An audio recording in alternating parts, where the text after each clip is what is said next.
എല്ലാ വിദ്യാർത്ഥികൾക്കും ബോധയുടെ online chemistry ക്ലാസ്സിലേക്ക് സ്വാഗതം. അപ്പോൾ നമ്മളിപ്പോൾ സെക്കൻഡ് ചാപ്റ്റർ ആണ് പഠിച്ചുകൊണ്ടിരിക്കുന്നത്. കെമിസ്ട്രിയുടെ സെക്കൻഡ് ചാപ്റ്റർ ആയ ബേസിക് കോൺസ്റ്റിറ്റ്യൂവൻസ് ഓഫ് മാറ്റർ, പദാർത്ഥങ്ങളിലെ അടിസ്ഥാന ഘടകങ്ങൾ എന്ന് പറയുന്ന ചാപ്റ്റർ ആണ് പഠിച്ചുകൊണ്ടിരിക്കുന്നത്. അപ്പോൾ നമ്മൾ ഫസ്റ്റ് ക്ലാസ്സിൽ എന്തൊക്കെയാണ് പഠിച്ചതെന്ന് ഒന്ന് ഓർത്തു നോക്കൂ. എന്തൊക്കെയായിരുന്നു? പ്യുവർ സബ്സ്റ്റൻസിന്റെ, ശുദ്ധ പദാർത്ഥത്തിന്റെ രണ്ട് ക്ലാസിഫിക്കേഷൻസ്, രണ്ട് തരംതിരിവുകളാണ്. എന്തൊക്കെയായിരുന്നു അത്? എലമെന്റ്സും കോമ്പൗണ്ട്സും, മൂലകങ്ങളും സംയുക്തങ്ങളും. അവിടെ നമ്മൾ ജലത്തെയും പഞ്ചസാരയൊക്കെ അതിന്റെ ചെറിയ കണങ്ങളാക്കി മാറ്റി. അതൊക്കെ എന്താണെന്ന് നമ്മൾ പഠിച്ചു. പിന്നെ അതിനുശേഷം നമ്മൾ എലമെന്റ്സിനെ കുറിച്ച്, മൂലകങ്ങളെ കുറിച്ച് കൂടുതൽ കാര്യങ്ങൾ പഠിച്ചു. അതിന്റെ പേര് വന്ന വഴിയും അതിന്റെ ഏതൊക്കെ പ്രതീകങ്ങൾ അവിടെ ഉപയോഗിക്കുന്നുവെന്നും പിന്നെ നമ്മൾ പീരിയോഡിക് ടേബിളിനെ, ആവർത്തന പട്ടികയെയും പരിചയപ്പെട്ടു. അപ്പോൾ എല്ലാവരും കഴിഞ്ഞ ക്ലാസ്സിൽ എല്ലാം പഠിച്ചു എന്ന് വിശ്വസിക്കുന്നു. ഇനി നമുക്ക് ഈ ചാപ്റ്ററിന്റെ ബാക്കി പഠിക്കാം. നമ്മൾ ഈ ചാപ്റ്ററിൽ ഇനി അടുത്തതായിട്ട് പഠിക്കാൻ പോകുന്നത് ആറ്റംസ് ആൻഡ് മോളിക്യൂൾസ് എന്ന് പറയുന്ന ഒരു ഭാഗമാണ്. ആറ്റങ്ങളും തന്മാത്രകളും. അപ്പോൾ ഇത് പഠിക്കുമ്പോൾ നമ്മൾ ശ്രദ്ധിക്കേണ്ട കാര്യം, ഈ ആറ്റം, മോളിക്യൂൾ, ആറ്റത്തിന്റെ മലയാളം ആറ്റം തന്നെയാണ്, മോളിക്യൂളിന്റെ മലയാളം തന്മാത്രകൾ എന്നും പറയും. അപ്പൊ ഇതെന്ന് പറഞ്ഞാൽ നമ്മുടെ കെമിസ്ട്രി നമ്മൾ എന്തൊക്കെ പഠിക്കുന്നോ അതുവരെ നമ്മൾ ഓർത്തിരിക്കേണ്ട ഒരു കാര്യമാണ്. എപ്പോഴും നമ്മൾ ഓർത്തിരിക്കേണ്ട, അല്ലെങ്കിൽ നമുക്ക് എപ്പോഴും ഇമ്പോർട്ടൻ്റ് ആയിട്ടുള്ള ഒരു കാര്യമാണ് ആറ്റം എന്താണെന്നും മോളിക്യൂൾ എന്താണെന്നും ആ കൺസെപ്റ്റ് അതെങ്ങനെ വന്നു, അതെന്തൊക്കെയാണെന്ന് നല്ല രീതിയിൽ അറിഞ്ഞിരിക്കേണ്ട ഒരു കാര്യമാണ്. അപ്പോൾ എല്ലാവരും ഇത് നന്നായിട്ട് ശ്രദ്ധിച്ചിരിക്കുക. ആറ്റം എന്താണ്, മോളിക്യൂൾ എന്താണെന്നൊക്കെ പറഞ്ഞു തരാം. നമുക്കപ്പോൾ ഇതിലേക്ക് കടക്കാം. ആറ്റം എന്താണെന്ന് പറയുന്നതിന് മുമ്പ് നിങ്ങൾ നമ്മുടെയൊക്കെ വീട്ടില് ഇരുമ്പിന്റെ കഷ്ണം ഉണ്ടാവില്ലേ? എഫ് എന്ന് പറഞ്ഞാൽ ആരാണ്? ഇരുമ്പിന്റെ സിമ്പലാണ് ക്യാപിറ്റൽ ലെറ്റർ എഫും സ്മാൾ ലെറ്റർ ഇ. അയണിന്റെ കാര്യത്തിൽ നമ്മൾ ഫെറം ആണ് അതിന്റെ ലാറ്റിൻ നെയിം എന്ന് പറഞ്ഞു. അപ്പൊ അതിൽ വന്നതാണ് എഫ് ഇ എന്ന് പറഞ്ഞാൽ അയൺ, ഇരുമ്പാണ്. അപ്പൊ ഈ ഇരുമ്പുണ്ട് എല്ലാവരുടെയും വീട്ടിൽ. അപ്പൊ ഈ നമ്മളൊരു ബ്ലോക്ക് എടുത്തിട്ട് അതിൽ നിന്ന് വീണ്ടും അതിനെ ചെറുതാക്കി ഒരു ചെറിയ ബ്ലോക്ക്, ഒരു ചെറിയ പീസ് എടുത്തിട്ട് നമ്മൾ അതിനെ പീസ് ആക്കി നോക്കൂ. നമ്മൾ ഇങ്ങനെ പീസ് ആക്കിക്കൊണ്ടിരിക്കുമ്പോൾ നമ്മൾ കുറേ നേരം നമുക്ക് പീസ് ആക്കി അതിന്റെ ഏറ്റവും ചെറിയൊരു പീസ് കിട്ടും. അതിന് പിന്നെ നമുക്ക് എന്ത് ചെയ്യാൻ പറ്റും? വീണ്ടും അതിനെ ചെറുതാക്കാൻ പറ്റും. അതിനെ ചെറുതാക്കി നമുക്ക് കണ്ണിന് കാണാൻ പറ്റാത്ത ഒരവസ്ഥ എത്തും. പിന്നെയും നമുക്ക് എന്ത് ചെയ്യാൻ കഴിയും? അതിനെ ചെറുതാക്കാൻ പറ്റും. അത് നമുക്ക് പറ്റില്ല, അതൊക്കെ ലബോറട്ടറിയിൽ ചെയ്യാൻ പറ്റും. എന്നാലും നമുക്കത് പിന്നെയും ചെറുതാക്കാൻ പറ്റും എന്ന് വിചാരിക്കാം. അങ്ങനെ വിചാരിച്ച് നമ്മൾ ചെറുതാക്കി നമ്മൾ ഏറ്റവും ചെറിയൊരു കണികയിലെത്തി. ഇനി നമുക്ക് എന്ത് ചെയ്യാൻ പറ്റില്ല, എന്ത് ചെയ്താലും അതിനെ വീണ്ടും ചെറുതാക്കാൻ കഴിയില്ല. അപ്പൊ അങ്ങനെയുള്ള ഒരു പദാർത്ഥത്തിന്റെ ഏറ്റവും ചെറിയ കണങ്ങളെ വിളിക്കുന്ന പേരാണ്, കണികയെ വിളിക്കുന്ന പേരാണ് atom. Atom is the smallest particle of element എന്നോ മാറ്റർ എന്നോ പറയാം. Smallest particles of elements. അപ്പൊ അവിടെ ശ്രദ്ധിക്കാനുള്ള കാര്യം, ഒരു പോയിന്റും കൂടി ശ്രദ്ധിക്കുക. നമ്മൾ ഇങ്ങനെ ചെറുതാക്കി എടുത്ത ആ ആറ്റത്തിന് നമ്മുടെ മൂലകത്തിന്റെ, അത് ഏത് മൂലകത്തിന്റെ ആറ്റമാണോ ആ മൂലകത്തിന്റെ എല്ലാ സ്വഭാവ സവിശേഷതകളും ഉണ്ടായിരിക്കണം. എല്ലാ ക്യാരക്ടറിസ്റ്റിക് പ്രോപ്പർട്ടീസും ആ ആറ്റവും കാണിച്ചിരിക്കണം, ആ സ്മാളസ്റ്റ് പീസും കാണിച്ചിരിക്കണം. അപ്പൊ അങ്ങനെയാണെങ്കിൽ മാത്രമേ അതിനെ നമുക്ക് അതിന്റെ ആറ്റം എന്ന് പറയാൻ പറ്റൂ. അപ്പോൾ ആറ്റം എന്ന് പറഞ്ഞാൽ എന്താണ്? Atom is the smallest particle which shows all the characteristic properties of an element. ഒരു മൂലകത്തിന്റെ എല്ലാ സ്വഭാവ സവിശേഷതകളും കാണിക്കുന്ന ഏറ്റവും ചെറിയ കണികയാണ് ആറ്റം. അതായത് നമ്മുടെ ഈ എലമെന്റ്സ്, മൂലകങ്ങളെല്ലാം ചെറിയ ആറ്റങ്ങൾ കൂട്ടിച്ചേർത്താണ് ഉണ്ടാക്കിയിരിക്കുന്നത്. ഇവിടെ ഞാൻ കുറച്ച് എലമെന്റ്സിന്റെ സിംബൽസ് എഴുതിയിട്ടുണ്ട്. HE എന്ന് പറഞ്ഞാൽ ഹീലിയം ആണ്, ഹീലിയത്തിന്റെ സിമ്പലാണ്. രണ്ടാമത്തെ നമ്മുടെ പീരിയോഡിക് ടേബിളിലെ രണ്ടാമത്തെ എലമെന്റ് ആണ് ഹീലിയം. ആ ഹീലിയത്തിനെയാണ് HE എന്ന് പറഞ്ഞ് സൂചിപ്പിച്ചിരിക്കുന്നത്. മറ്റൊരു എക്സാമ്പിൾ ആണ് neon. Capital letter N small letter ഇയും കൊണ്ട് സൂചിപ്പിച്ചിരിക്കുന്നത് നിയോണിനെയാണ്. പിന്നെ ഹൈഡ്രജൻ ഉണ്ട്, ഓക്സിജൻ ഉണ്ട്. P എന്ന് പറഞ്ഞാൽ ഫോസ്ഫറസ്, S എന്ന് പറഞ്ഞാൽ സൾഫർ. അപ്പൊ ഇതൊക്കെ കുറച്ച് എലമെന്റ്സ് ആണ്. അപ്പൊ ഈ എലമെന്റ്സ്, നമ്മൾ ഇവിടെ എഴുതിയിരിക്കുന്ന ഈ എലമെന്റ്സ് എല്ലാം എന്തുകൊണ്ടാണ് നിർമ്മിച്ചിരിക്കുന്നത്? അതിന്റെ ആറ്റങ്ങൾ കൊണ്ടാണ് നിർമ്മിച്ചിരിക്കുന്നത്. നോക്ക്, ഞാൻ ഈ എലമെന്റ്സിന്റെ ആറ്റങ്ങളെല്ലാം അതിന്റെ ആ സിമ്പൽ അകത്ത് എഴുതിയിട്ട് ഒരു റൗണ്ട് ഇട്ട് സൂചിപ്പിച്ചിരിക്കുന്നു. ഈ ഹീലിയത്തിന്റെ ഒരാറ്റമാണ് ഇത്. അതുപോലെ തന്നെ ഈ നിയോണിന്റെ ആറ്റമാണ് ഇത്. അങ്ങനെ ഹൈഡ്രജനെ, ഓക്സിജനെ, ഫോസ്ഫറസിനെ, സൾഫറിനെ ഒക്കെ നമുക്കിങ്ങനെ ഞാൻ ജസ്റ്റ് സൂചിപ്പിക്കുന്നു എന്ന് മാത്രം. അപ്പോൾ നമ്മൾ ആറ്റം എന്താണെന്നാണ് പഠിച്ചത്? The smallest particle which show all the characteristic properties of element. അതായത് ഈ ഹീലിയത്തിന്റെ ഈ ആറ്റത്തിന് ഈ ഹീലിയം കാണിക്കുന്ന എല്ലാ സ്വഭാവവും ഈ ഹീലിയത്തിന്റെ ഈ ആറ്റവും കാണിക്കും. അതുപോലെ ഈ നിയോൺ കാണിക്കുന്ന എല്ലാ സ്വഭാവവും ഈ നിയോണിന്റെ ആറ്റവും കാണിക്കും. അപ്പോൾ അത്രയാണ് നമ്മൾ ആറ്റങ്ങളെ കുറിച്ച് മനസ്സിലാക്കാനുള്ളത്. ഇനി ശ്രദ്ധിക്കേണ്ട കാര്യം,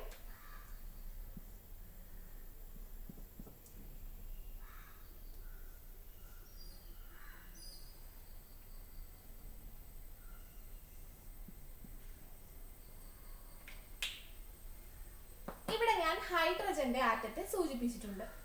പക്ഷെ ഈ ഹൈഡ്രജൻ ആറ്റത്തെ നോക്കൂ. ഈ ഒരു ഹൈഡ്രജൻ ആറ്റത്തിന്റെ കൂടെ വേറെ ആരും കൂടി ഉണ്ട്? ഒരു ഹൈഡ്രജൻ ആറ്റം കൂടി ഉണ്ട്. അതായത് ഇതുപോലെ ചില ആറ്റങ്ങൾക്ക് എന്ത് ചെയ്യാൻ കഴിയില്ല? ഒറ്റയ്ക്ക് സ്വതന്ത്രമായി നിലനിൽക്കാൻ കഴിയില്ല. നമ്മുടെ അന്തരീക്ഷത്തിലൊക്കെ സ്ഥിരമായിട്ടും സ്വതന്ത്രമായിട്ടും നിൽക്കാൻ ആർക്ക് കഴിയില്ല?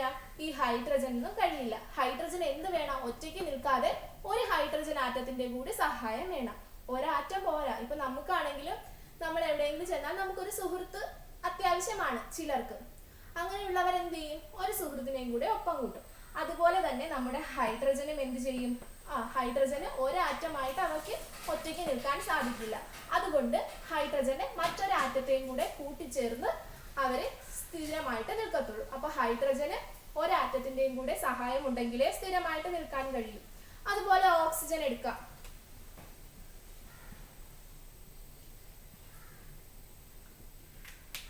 ഇപ്പൊ ഞാനിവിടെ ഓക്സിജന്റെ O എന്ന സിമ്പൽ ഒരു റൗണ്ടിലിട്ടാണ് ഓക്സിജന്റെ ആറ്റത്തെ കാണിച്ചിരിക്കുന്നത്. ഈ ഓക്സിജൻ ആറ്റത്തിന്റെ പ്രത്യേകത ഇതാണ്. ഓക്സിജന് ഇതുപോലെ ഒറ്റയ്ക്ക് ഒരാറ്റമായിട്ട് നിൽക്കാൻ കഴിയില്ല. അവയ്ക്ക് എപ്പോഴും സ്ഥിരതയും ഫ്രീ ആയിട്ട് നിൽക്കണമെങ്കിൽ, സ്വതന്ത്രമായിട്ട് ഇങ്ങനെ ഒരു പ്രോബ്ലംസും ഇല്ലാതെ അന്തരീക്ഷത്തിൽ സ്ഥിരമായിട്ട് അവർക്ക് നിൽക്കണമെങ്കിൽ ഒറ്റയ്ക്ക് നിന്നാൽ പറ്റില്ല. ഒറ്റയ്ക്ക് നിന്നാൽ അവരിങ്ങനെ സ്ഥിരമല്ലാതെ അവർക്ക് കുറേ പ്രോബ്ലംസ് ഉണ്ട്. അപ്പൊ അങ്ങനെ ഒരു പ്രശ്നം ഉണ്ടാവാതിരിക്കാൻ വേണ്ടിയിട്ട് അവരെന്ത് ചെയ്യും? ഓക്സിജനും ഒരാറ്റം എന്ത് ചെയ്യും? ഒരാറ്റത്തെ കൂടെ കൂട്ടുപിടിച്ച് അവർക്ക് ഇങ്ങനെ കൂടി ചേർന്നേ നിൽക്കാൻ കഴിയും. അപ്പൊ ഓക്സിജൻ ഇതുപോലെ രണ്ടാറ്റം ഉണ്ടെങ്കിൽ മാത്രമേ സ്വതന്ത്രമായിട്ട് നിൽക്കാൻ കഴിയൂ. അപ്പൊ നമ്മുടെ അന്തരീക്ഷത്തിലുള്ള ഈ ഹൈഡ്രജനും ഓക്സിജൻ എന്നൊക്കെ പറയുന്നത് ഒരാറ്റം അല്ല, അവരെല്ലാം രണ്ടാറ്റംസ് കൂടി ചേർന്നാണ് ഇരിക്കുന്നത്. അപ്പൊ ആ രണ്ടാറ്റം ഉള്ളത് കൊണ്ട് തന്നെ ഈ ഹൈഡ്രജന്റെ താഴെ 2 എന്ന നമ്പർ കൊടുക്കാം. എന്ന് പറഞ്ഞാൽ ഹൈഡ്രജന്റെ രണ്ടാറ്റം ഉണ്ട്, രണ്ടാറ്റം കൂടി ചേർന്നേ അവർക്ക് ഇരിക്കാൻ പറ്റൂ. അതുപോലെ ഓക്സിജനും രണ്ടാറ്റം ഉണ്ടെങ്കിലേ കൂടി ചേർന്നിരിക്കാൻ പറ്റും. ഇനി നമുക്ക് ഈ പി ഫോർ ഫോസ്ഫറസ്, ഫോസ്ഫറസിന്റെ കാര്യം എടുക്കാം.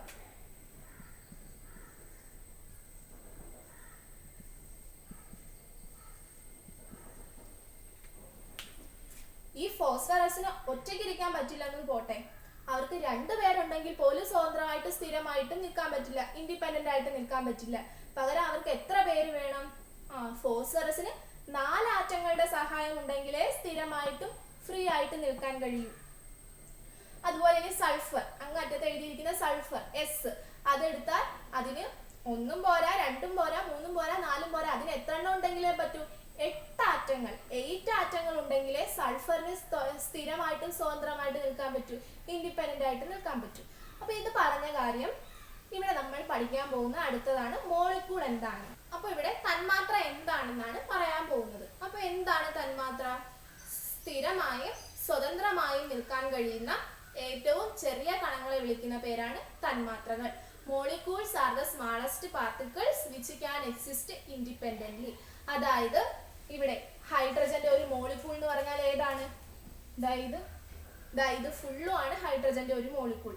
2 ആറ്റങ്ങൾ ഉണ്ടെങ്കിലേ അവയ്ക്ക് സ്വതന്ത്രമായിട്ട് സ്ഥിരമായിട്ട് നിൽക്കാൻ കഴിയൂ. ഇങ്ങനെ സ്വതന്ത്രമായിട്ട് സ്ഥിരമായിട്ട് നിൽക്കാൻ കഴിയുന്ന ചെറിയ കണം അതേതാണ്? ഇത് ഫുള്ളും ആണ്. ഇത് 2 കൂടെ ഉണ്ടെങ്കിലേ അവർക്ക് സ്വതന്ത്രമായിട്ട് സ്ഥിരമായിട്ട് നിൽക്കാൻ കഴിയും.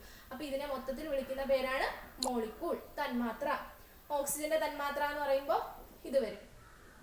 അതായത് അതിലും എത്ര ആറ്റം വേണം? 2 ആറ്റം വേണം. ഇനി ഫോസ്ഫറസ് ആണെങ്കിലോ 4 ആറ്റം ഉണ്ടെങ്കിലേ ഒരു മോളിക്യൂൾ ആയിട്ട് നിൽക്കാൻ പറ്റും. ഒരു മോളിക്യൂൾ എന്ന് പറഞ്ഞാൽ സ്വതന്ത്രമായിട്ട് സ്ഥിരമായിട്ട് നിൽക്കുന്നത്. അപ്പൊ സ്വതന്ത്രമായിട്ട് സ്ഥിരമായിട്ട് അവർക്ക് നിൽക്കാൻ 4 ആറ്റമുള്ള ഒരു മോളിക്യൂളിനെ പറ്റും, 4 ആറ്റമുള്ള ഒരു തന്മാത്രയ്ക്കേ പറ്റും. അപ്പൊ ഇങ്ങനെ സ്വതന്ത്രമായിട്ട് സ്ഥിരമായിട്ട് നിൽക്കാൻ കഴിയുന്ന അവസ്ഥയെ വിളിക്കുന്ന പേരാണ് മോളിക്യൂൾ അഥവാ തന്മാത്രകൾ. സൾഫറിനാണെങ്കിൽ 8 ആറ്റങ്ങൾ ഉണ്ടെങ്കിൽ ഒരു മോളിക്യൂൾ ഉണ്ടാക്കാൻ കഴിയൂ. സൾഫർ 8 ആറ്റങ്ങൾ കൊണ്ടാണ് ഒരു മോളിക്യൂൾ ഉണ്ടാക്കുന്നത്. അപ്പോൾ അതെല്ലാം നമ്പർ ഇട്ട് സൂചിപ്പിക്കാം. ഈ ഹൈഡ്രജന്റെ ഒരു മോളിക്കൂളാണ് ഇവിടെ കാണിച്ചിരിക്കുന്നത്. ഹൈഡ്രജന്റെ ഒരു മോളിക്കൂൾ എന്ന് പറഞ്ഞാൽ 2 ആറ്റങ്ങൾ വേണം. 2 ആറ്റങ്ങളുള്ള ഒരു ഹൈഡ്രജൻ തന്മാത്ര. ഇതെന്ന് പറഞ്ഞാൽ 2 ആറ്റങ്ങളുള്ള ഒരു ഓക്സിജൻ തന്മാത്ര. ഇത് 4 ആറ്റങ്ങളുള്ള ഒരു ഫോസ്ഫറസ് തന്മാത്ര. 8 ആറ്റങ്ങളുള്ള ഒരു സൾഫർ തന്മാത്ര. അപ്പോൾ തന്മാത്ര എന്താണെന്ന്, മോളിക്കൂൾ എന്താണെന്ന് മനസ്സിലായെന്ന് വിശ്വസിക്കുന്നു. ആറ്റങ്ങൾ എന്താണെന്ന് മനസ്സിലായെന്ന് വിശ്വസിക്കുന്നു. ആറ്റം എന്ന് പറഞ്ഞാൽ ഏറ്റവും ചെറിയ കണിക. അതിന് ആ എലമെന്റിന്റെ എല്ലാ പ്രോപ്പർട്ടീസും ഉണ്ടാവണം, എല്ലാ ഗുണങ്ങളും ഉണ്ടാവണം. എന്നാൽ മോളിക്കൂൾ എന്ന് പറഞ്ഞാൽ അത് ആറ്റമായാൽ പോരാ. എന്താണ് മോളിക്കൂളിന്റെ പ്രത്യേകത, തന്മാത്രയുടെ പ്രത്യേകത? അതിന് സ്വതന്ത്രമായിട്ട് സ്ഥിരമായിട്ട് നിൽക്കാൻ കഴിയുന്ന ചെറിയ കണം. ആറ്റം എന്ന് പറഞ്ഞാൽ സ്വതന്ത്രവും സ്ഥിരമായിട്ട് നിൽക്കണ്ട, ഏറ്റവും ചെറുതെന്നുള്ള അർത്ഥം. എന്നാൽ മോളിക്കൂൾ, തന്മാത്ര എന്ന് പറയുമ്പോൾ സ്വതന്ത്രമായിട്ട് സ്ഥിരമായിട്ട് നിൽക്കാൻ കഴിയുന്നത്. ഇനി നമ്മൾ ഇവിടെ പറഞ്ഞ ഹീലിയം, നിയോൺ, ഇവയ്ക്കെന്ന് പറഞ്ഞാൽ ഒരാറ്റം കൊണ്ട് തന്നെ സ്വതന്ത്രമായിട്ടും സ്ഥിരമായിട്ട് നിൽക്കാൻ കഴിയും. അപ്പൊ ഇവരുടെ തന്മാത്രയിൽ എത്ര ആറ്റമേ ഉള്ളൂ? ഒരാറ്റമേ ഉള്ളൂ. അപ്പൊ ഇതെന്ന് പറഞ്ഞാൽ ഒരു മോളിക്കൂളുമാണ്, അതിന്റെ ഒരാറ്റവുമാണ്. ഒരു തന്മാത്രയുമാണ്, ഒരാറ്റവുമാണ്. കാരണം അവയ്ക്ക് ഒരാറ്റം ഉണ്ടെങ്കിൽ തന്നെ ഇങ്ങനെ തന്മാത്രയായിട്ട് മാറാൻ കഴിയും. അപ്പോൾ അതാണ് ആറ്റവും മോളിക്കൂളും, ആറ്റങ്ങളും തന്മാത്രകളും. അപ്പൊ ഇനി നമുക്ക് ഈ ഓരോ തന്മാത്രയിലും ഇങ്ങനെ ഇതിന്റെ ഈ ആറ്റങ്ങളുടെ എണ്ണം അനുസരിച്ച് നമുക്ക് ചുറ്റുമുള്ള ഈ എലമെന്റ്സിനെ ക്ലാസിഫൈ ചെയ്യാം, തരംതിരിക്കാം. അങ്ങനെ 3 ആയിട്ട് തരംതിരിക്കാം. ഇനി അതാണ് പറയാൻ പോകുന്നത്. അപ്പോൾ നമ്മൾ ഇനി തന്മാത്രകളെ അതിലെ ആറ്റങ്ങളുടെ എണ്ണം അനുസരിച്ച് 3 ആയിട്ട് തരംതിരിക്കാൻ പോവുകയാണ്. മോളിക്യൂൾസിന്റെ അതിന്റെ നമ്പർ ഓഫ് ആറ്റംസ് വെച്ചിട്ട് 3 ആയിട്ട് ക്ലാസിഫൈ ചെയ്യാൻ പോകുന്നു. ആദ്യത്തെ എക്സാമ്പിൾസ് നോക്കിയേ. Helium, neon, argon. ഇതിന്റെയൊക്കെ He for helium, Ne for neon, Ar എന്ന് പറഞ്ഞാൽ ആർഗൺ എന്ന് പറയുന്ന ഒരു മൂലകമാണ്. ഈ മൂലകങ്ങളുടെ ഒന്നും താഴെ എന്തില്ല, നമ്പർ ഇല്ല. വലതുവശത്ത് താഴെയായിട്ടാണ് നമ്മുടെ ആറ്റങ്ങളുടെ നമ്പർ കൊടുക്കുന്നത്. ഇവിടെ ഒന്നും നമ്പർ ഇല്ല. നമ്പർ ഇല്ല എന്ന് വെച്ചാൽ അതിന്റെ അർത്ഥം എന്താണ്? ഒന്നുണ്ടെന്നാണ്. നമ്മൾ ഒന്നെന്ന് സാധാരണ എഴുതാറില്ല. ഒന്നിന് അവിടെ ഇങ്ങനെ ബ്ലാങ്ക് ആയിട്ട് ഇടത്തേ ഉള്ളൂ. അവിടെ ഒന്നും ഇല്ല എന്ന് വെച്ചാൽ ഇതിന്റെ എല്ലാം താഴെ ഒന്നുണ്ടെന്നാണ് അർത്ഥം. അപ്പൊ ഈ ഹീലിയത്തിന്റെ ഒരു മോളിക്യൂളില് എത്ര ആറ്റമേ ഉള്ളൂ? ഒരാറ്റം. അതായത് അതിന് ഒരാറ്റം കൊണ്ട് തന്നെ സ്വതന്ത്രമായിട്ട് സ്ഥിരമായിട്ട് നിൽക്കാൻ കഴിയും. Neക്ക് ഒരു മോളിക്യൂളില്, ഒരു തന്മാത്രയിൽ എത്ര ആറ്റമേ ഉള്ളൂ? ഒരാറ്റമേ ഉള്ളൂ.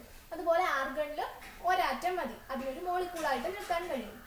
ഇങ്ങനെ ഒരാറ്റത്തെ ഉപയോഗിച്ച് ഒരു മോളിക്യൂൾ ആയിട്ട് മാറുന്ന ഈ തന്മാത്രയെ വിളിക്കുന്ന പേരാണ് ഏകാറ്റോമിക തന്മാത്ര, അല്ലെങ്കിൽ mono atomic molecule. Mono atomic molecule എന്ന് പറഞ്ഞാൽ the molecule contains only 1 atom. ഈ മോളിക്യൂളിൽ എത്ര ആറ്റമേ ഉണ്ടാവുകയുള്ളൂ? ഒരാറ്റമേ ഉണ്ടാവുകയുള്ളൂ. അങ്ങനെ ഒരാറ്റമുള്ള മോളിക്യൂളിനെയാണ് ഏകാറ്റോമിക തന്മാത്രകൾ എന്ന് വിളിക്കുന്നത്. മോണോ അറ്റോമിക് മോളിക്യൂൾ എന്ന് വിളിക്കുന്നത്. മോണോ അറ്റോമിക്, ഒരേ ഒരു ആറ്റം. ഏക അറ്റോമിക, ഒരേ ഒരു ആറ്റം മാത്രം മതി അവർക്ക് സ്ഥിരമായിട്ട് സ്വതന്ത്രമായിട്ട് നിൽക്കാൻ. അതുകൊണ്ട് ഒരാറ്റം കൊണ്ട് തന്നെ അവർക്കൊരു മോളിക്യൂളായിട്ട് മാറാൻ കഴിയും, തന്മാത്രയായിട്ട് മാറാൻ കഴിയും. അപ്പൊ അങ്ങനെയുള്ളവരെ വിളിക്കുന്ന പേരാണ് ഏകാറ്റോമിക തന്മാത്ര അഥവാ മോണോ അറ്റോമിക് മോളിക്യൂൾ. ഇനി രണ്ടാമത്തത് എക്സാമ്പിൾ കാണുമ്പോഴേ നിങ്ങൾക്ക് മനസ്സിലാകും. H2, N2, Cl2, O2 ഇതെല്ലാം മോളിക്യൂളുകളാണ്. Hydrogen molecule, nitrogen molecule, chlorine molecule, oxygen molecule തന്മാത്രകളാണ്. ഈ ഹൈഡ്രജന്റെ താഴെ എത്ര നമ്പർ എഴുതിയിട്ടുണ്ട്? 2 എന്ന് പറഞ്ഞാൽ അതിൽ 2 ആറ്റങ്ങൾ ഉണ്ട്. അതുപോലെ നൈട്രജനിലും 2 ആറ്റങ്ങളുള്ള ഒരു മോളിക്യൂളാണ്. ക്ലോറിനും 2 ആറ്റമുള്ള ഒരു മോളിക്യൂളാണ്. ഓക്സിജനും 2 ആറ്റമുള്ള ഒരു മോളിക്യൂളാണ്. ഇങ്ങനെ 2 ആറ്റം വെച്ചിട്ടാണ് ഒരു തന്മാത്ര രൂപപ്പെടുന്നതെങ്കിൽ അങ്ങനെയുള്ള തന്മാത്രകളെ വിളിക്കുന്ന പേരാണ് ദ്വയാറ്റോമിക തന്മാത്രകൾ. The molecules which consist only 2 atoms. Which consist 2 atoms. 2 atoms, 2 atoms ഉണ്ടെങ്കിൽ അങ്ങനെയുള്ള മോളിക്യൂൾസിനെ വിളിക്കുന്ന പേരാണ് ഡൈ അറ്റോമിക്. ഡൈ മീൻസ് 2 എന്നുള്ള അർത്ഥം. അപ്പോൾ അതാണ് diatomic molecule which consist 2 atoms. മോളിക്യൂൾസിൽ എത്ര ആറ്റംസ് ഉണ്ട്? 2 ആറ്റംസ് ഉണ്ട്. 2 ആറ്റങ്ങളുള്ള ഒരു തന്മാത്രയാണെങ്കിൽ അങ്ങനെയുള്ള തന്മാത്രയെ വിളിക്കുന്ന പേരാണ് ദ്വയാറ്റോമിക തന്മാത്ര. നിങ്ങൾക്ക് ജസ്റ്റ് താഴെ കിടക്കുന്ന നമ്പർ നോക്കിയാൽ തന്നെ അത് ഏതിൽ വരുമെന്ന് അറിയാൻ പറ്റും. താഴെ ഒന്നും ഇല്ലാന്ന് വെച്ചാൽ ഒന്നുണ്ടെന്നാണ് അർത്ഥം. അപ്പൊ അതിനെ എന്തെന്ന് വിളിക്കും? മോണോ അറ്റോമിക് എന്ന് വിളിക്കും. മോണോ അറ്റോമിക് എന്ന് വിളിക്കും. ഏകാറ്റോമിക് എന്ന് വിളിക്കും. 2 ആണെങ്കിൽ ദ്വയാറ്റോമികം, ഡയറ്റോമിക് എന്ന് വിളിക്കും.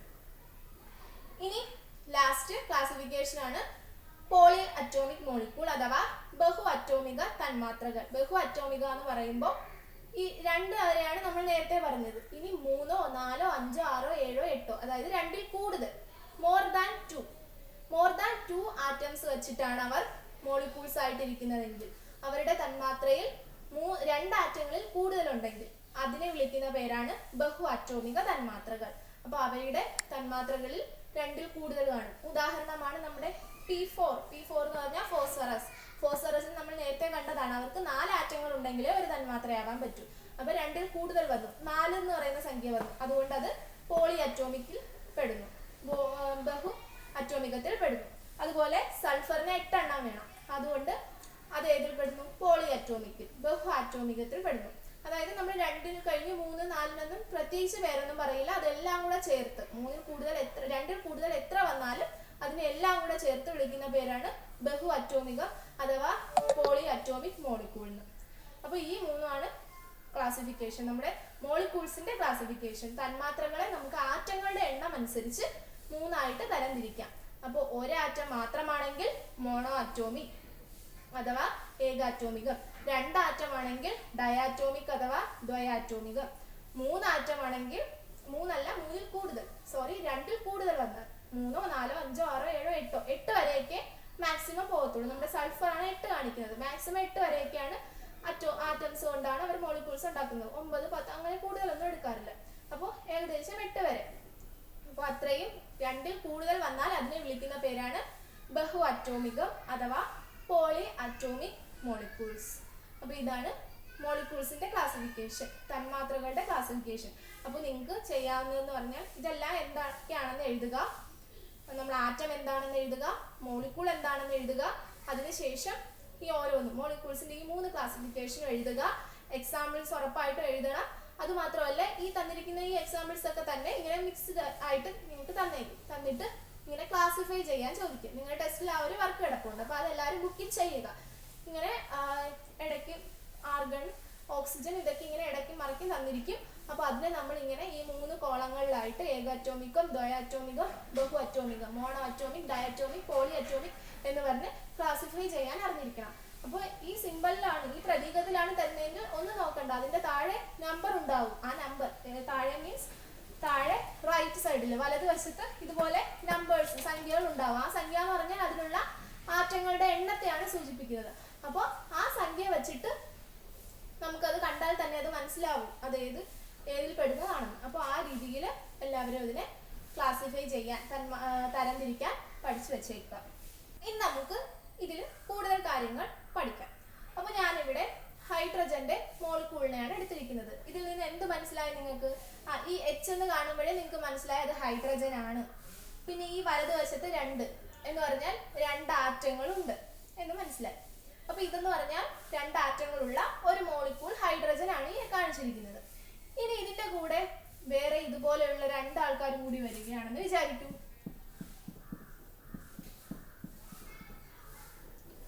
ഇതുപോലെ തന്നെ 2 ആറ്റങ്ങളുള്ള ഹൈഡ്രജൻ ഇവിടെ വീണ്ടും വന്നു അങ്ങനെ 3 എണ്ണം വന്നു ചേർന്നു. ഇപ്പൊ ഇതെല്ലാം കൂടെ ചേരുമ്പോൾ നമ്മൾ എത്രയായി? നമ്മൾ കണക്കിൽ ചെയ്യാറുള്ളതാണ്. x + x = 3x 3x എന്ന്. അതുപോലെ നമ്മൾ ഈ 3H2 കൂടെ ചേരുമ്പോൾ എത്ര H2 ആവും? 3H2. അപ്പൊ ഇങ്ങനെ തന്നിരുന്നാൽ ഇത് എന്തൊക്കെയാണെന്നാണ് ഇനി പറയാൻ പോകുന്നത്. ഈ താഴെയുള്ളത് എന്താണ്? നേരത്തെ പറഞ്ഞു, അത് ആറ്റങ്ങളുടെ എണ്ണമാണ്. ഇതെന്ന് പറഞ്ഞാൽ എന്താണ്? നമ്മൾ ഇതിന്റെ ഫ്രണ്ടിലായിട്ട് നമ്പർ ഇട്ടാൽ ആ നമ്പർ എന്തിനെയാണ് സൂചിപ്പിക്കുന്നത്? തന്മാത്രകളുടെ എണ്ണമാണ്. അതായത് ഇവിടെ ഒരു ഹൈഡ്രജൻ, വീണ്ടും ഒരു ഹൈഡ്രജൻ തന്മാത്ര, വീണ്ടും ഒരു ഹൈഡ്രജൻ തന്മാത്ര, അങ്ങനെ 3 എണ്ണം വന്നു. അങ്ങനെ 3 തന്മാത്രയുണ്ട്. അതുകൊണ്ടാണ് ഇവിടെ 3 എന്ന് വന്നിരിക്കുന്നത്. അപ്പൊ ഈ സൈഡിൽ കാണിക്കുന്നത്, അതിന്റെ മുൻപില് കാണിച്ചിരിക്കുന്നത് ആ തന്മാത്രയുടെ എണ്ണമാണ്. ഈ താഴെ കാണിച്ചിരിക്കുന്നത് ആറ്റങ്ങളുടെ എണ്ണമാണ്. അപ്പൊ ഇങ്ങനെയൊക്കെ തന്നിട്ട് ഇതിൽ ആകെ എത്ര തന്മാത്രകളുണ്ട്, ആകെ എത്ര ആറ്റങ്ങളുണ്ട് എന്നുള്ള ക്വസ്റ്റ്യൻസ് ചോദിക്കും. അപ്പോൾ ഇതിലുള്ള ആറ്റങ്ങളുടെ ആദ്യം തന്മാത്രകളുടെ എണ്ണം പറയാം.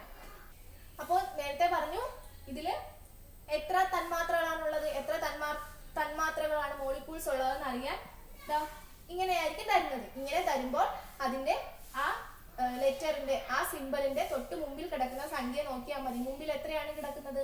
3. അപ്പോൾ ഇതിൽ എത്ര തന്മാത്രകളുണ്ട്? ആ 3 അതുപോലെ എടുത്തെഴുതിയാൽ മതി. നമ്പർ ഓഫ് മോളിക്യൂൾസ് എന്ന് പറയുന്നത് 3. അതെങ്ങനെയാണ് കിട്ടിയത്? ഇതിന്റെ തൊട്ട് ഫ്രണ്ടിൽ കിടക്കുന്ന നമ്പർ. ഇനി ഇതിൽ നമ്പർ ഓഫ് ആറ്റംസ്, ആറ്റങ്ങളുടെ എണ്ണം എത്രയാണെന്ന് കണ്ടുപിടിക്കാം.